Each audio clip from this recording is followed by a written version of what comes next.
All right, and welcome back for another episode of Carnivore Trades. Today is Friday, August 12th, 2022. If you're not done so already, give the video a thumbs up, like, comment, subscribe to the channel. Come find me on carnivoretrades.com for swing trading alerts and analysis. Anyways, here, another squeeze on our hands.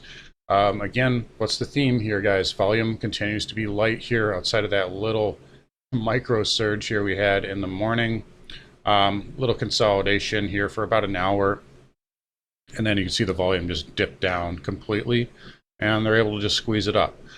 So we are heading into options X next week. So that will be interesting. There is still a bit of put premium out there. Last I checked on the tape for next Friday. So your next logical area here, if we do continue up, which is certainly possible, obviously everybody's looking at that 200 moving average, and then you have that that down sloping trend line there, and then you got these red bars right in this area. And that kind of 618 fib right in that area as well, so not very far off. But anywhere up in this area here on the spiders is going to be kind of your next resistance area if we do continue to squeeze up. We do have also Vixpiration. We talked a little bit about the VIX yesterday. We have Vixpiration next Wednesday, and every Thursday, or Thursday to Friday at least, after Vixpiration this year, we've had a 100-point move in either direction. It's going to be interesting to see if that continues this month. Usually, in Opex week, especially in August right now, you typically don't see these types of big moves, but that is something to keep on the radar. And then, like we've been saying here, the VIX is getting, it's pretty beaten up here, and we're coming into this kind of, green bar reversal right there. 19, and then right around that 1850 area would be the lows there. And we pointed this out yesterday. We've now got 9 straight weeks down in a row on the VIX, and that hasn't happened for a long time here. I believe the last time that happened was all the way back in 2019, I want to say. So pretty significant there for the VIX to be that one-sided here, especially considering what it's done all this year. So that's something to keep an eye on here. Definitely got to navigate carefully.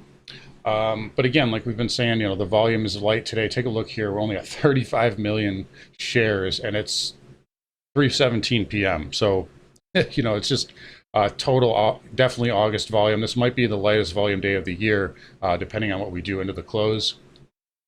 And this is how bears get squeezed. They keep the volume very light, and they just let the retail and algos push it up. And we also have additionally kind of that gap fill right there. I forgot to mention. Right around, so 429. So we got a gap fill in that area there as well on the spiders, and again, this trend line kind of coinciding with that. So yeah, we probably do have a little bit more upside. It would be kind of strange to see it kind of stall right ahead of that without at least tagging those levels or at least testing them. But overall, markets are holding up right now. And big picture, nothing's really changed. This is kind of what needs to happen, right? They need to squeeze out every last bear and really make them capitulate and get as many bulls on as possible. I think it's possible that you could even close above that 200 moving average. That's that could be kind of a trap scenario, but this is what needs to happen. Sentiment's really got to switch, and it is starting to switch here. Seeing a lot of bears get basically trolled on Twitter and so on and so forth. So we're starting to see that kind of sentiment and behavior right now. But overall, until the volume returns, like I said yesterday, the market can continue higher, and you definitely have to respect that. Some other things that haven't changed. So take a look at the NASDAQ. This is still underperforming. So we did fill that gap yesterday, and we're still not above yesterday's high. Granted, we're basically there, and look how paltry the volume is. So there's nothing to say they can't just push us up above that in the next 40 minutes. It would not be that difficult. So NASDAQ is a little bit of an underperformer, which is noteworthy. So we definitely have to take note of that. However, the Russell 2000 is outperforming. So it's kind of a bit of a trade-off here. Russell hanging in there nicely. It looks like it's going to be able to close above that daily 200. There is some pretty good resistance around 205, though. Again, we have this pivot high and then this red sell bar above that. And on the weekly, coinciding with that is kind of your 50 and 100 moving averages. So we're right in that area here, and we're extended going into that. So I would say that's a good area for a sell setup if you want to short it there. But again, overall, we need the volume to come back before any sort of significant downside takes place, if you ask me. And then, quickly, if you haven't been following, we'll just flip over here to TradingView real quick. So again, nothing's really changed here. So we had 2 days of steepening of the yield curve on the 2 and 10, and today we're right back up here. So up, 2.64% gain here in the ratio between 2s and 10s. Again, if the market is, if the Fed is going to bail us out, then why is the yield curve flattening? That's kind of it doesn't make any sense. The yield curve should be crashing, and the 2 and 10 spread should be crashing back towards the flat line, and it's not. So that is a huge red flag that I haven't seen any bulls be able to explain right now.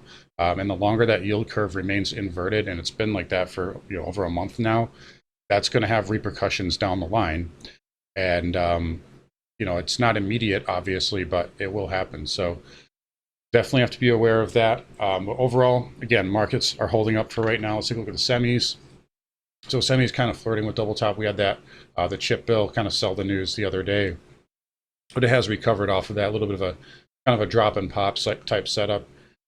The 250 area will still be a little resistance. Maybe it wants to go a little bit higher, but you kind of got close to it and then pulled back. So I would say that this can get up to maybe that 253 area instead of the 250 even number. So that might be a little bit of a better level there because you did pull back before coming up into that. But overall, semis holding up okay. IGV here still inside of yesterday's reversal candle, so that ended up being a pretty good engulfing reversal here, even though we did it on very light volume. And then take a look at the volume today. I mean, it's like, what is it, 300, not even a million, not even a half of a million shares here on the IGV today. So still inside of yesterday's red bar. But again, if this candle had come on volume that was up here, I would say, yeah, this is definitely topped out. But August time, it's very hard for me to call any sort of top in anything without volume confirmation. But you are coming into a pretty good resistance area, that red bar here, these pivot highs, and you are overbought going into it, so that has to be respected for now. XBI here, it's looking like it's trying to consolidate a little bit, so XBI may have a little bit more upside here. You'll give it credit. It had consolidated this area. It got a nice little pop here, a little ABC kind of action. If it continues to consolidate, this can push higher, believe it or not. So we have to respect that. But for now, it's just kind of hanging in there. So we'll just take that one day at a time. Dow Transports here. And kind of a little bit of a doji sort of candle here, still inside of yesterday's sort of topping tail. There is still a ton of resistance up here, so that needs to be respected on the Dow Transports. We talked a little bit about rates. Let's look at the 10-year. Just kind of an inside candle here yesterday, but remember the 2-year. I don't have the yield on me, but I can show you the actual bond. That did slip negative, so and more so than the 10-year, so that yield curve continuing to steepen. TYX here did back off a little bit, but nice surge yesterday, as was the 10-year, nice surge there as well. So I think yields are going higher here pretty much across the board, but this can take a little bit of time. And HYG, again, nice reversal yesterday, a big engulfing reversal yesterday, and then kind of just an inside candle here today, but it's holding up for now, so we won't make too much out of it, out of today's action. All right, so Homebuilders here, XHB, continuing up. Maybe this can get a push above yesterday's high in the final hour. Again, just kind of like, we were talking about the NASDAQ, very close to that tail candle yesterday. Looks very much similar here on XHB. ITB, pretty much the same thing, although a little bit softer today. Again, a lot of resistance up here in these areas here, but doesn't mean they can't float up a little bit. Again, with the light volume, we got Opex week coming up too, so that could be, that could be a catalyst or something, but again, the light volume's got to be respected. VNQ coming up into this red bar, so that's getting extended as well. But hey, what can you say? It's holding up. It's above yesterday's high, and got to respect these things again while the volume remains light. XLF continuing higher here today. What can you say?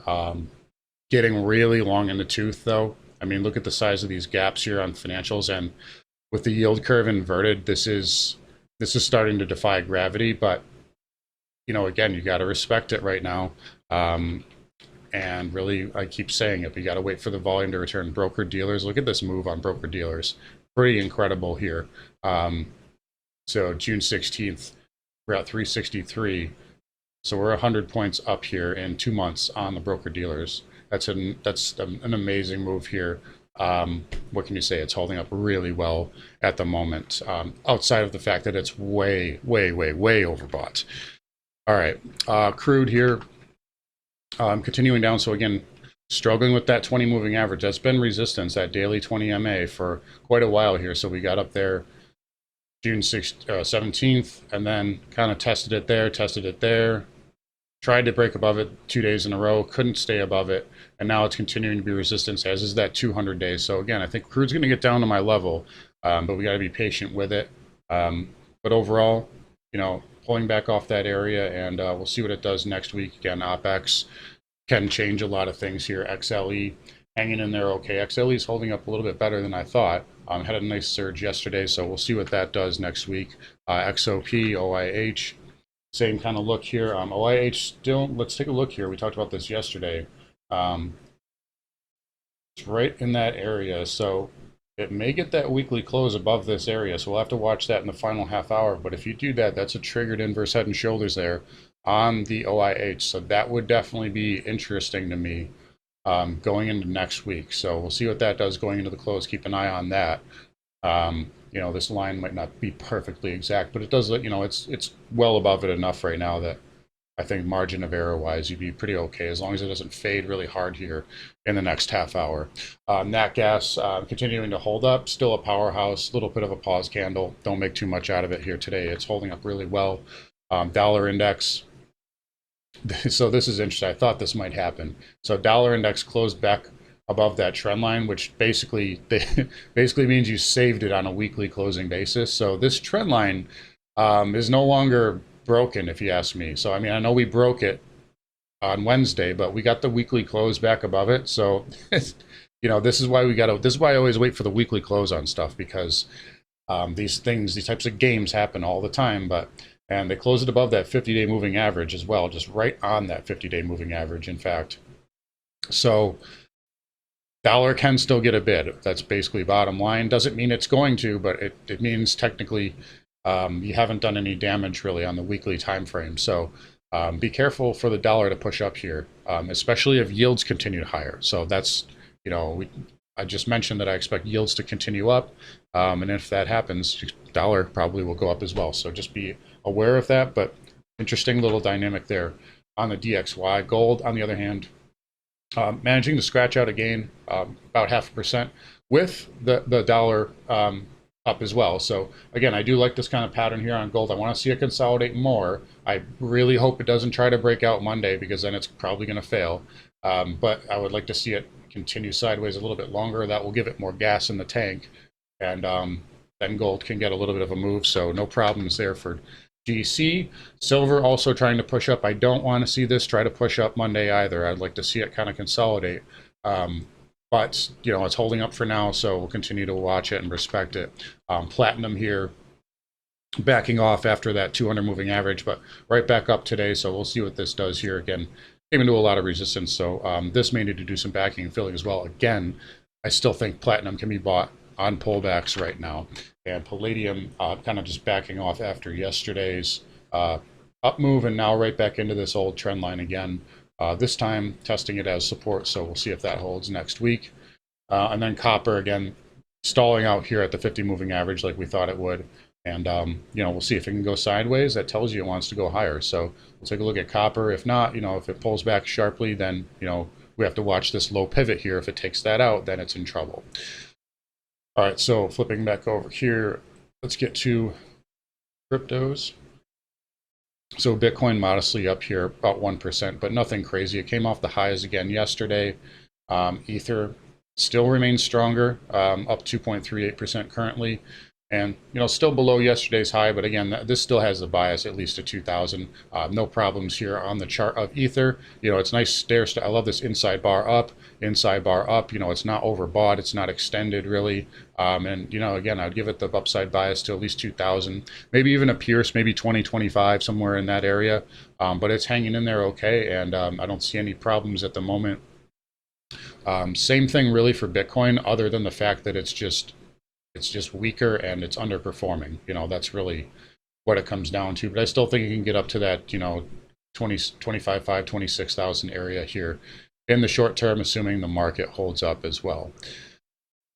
All right, so lastly, let's just check back in on the spiders. It's about 3:30 p.m., so I doubt anything too significant is going to happen into the close. They probably give us a little bit more of a squeeze up here, and then maybe like a little profit-taking candle towards the end of the day, but we'll see what we get. No real problems at the moment. Again, watch the volume next week. Watch VIX. Also watch what the VIX does. I said this yesterday, but if it starts to bid up, with the market bidding up, that's kind of your signal here that a sell is coming. So be careful of that as well. Anyways, guys, going to wrap it up here. Come find me on carnivoretrades.com, and I'll talk to you all next week.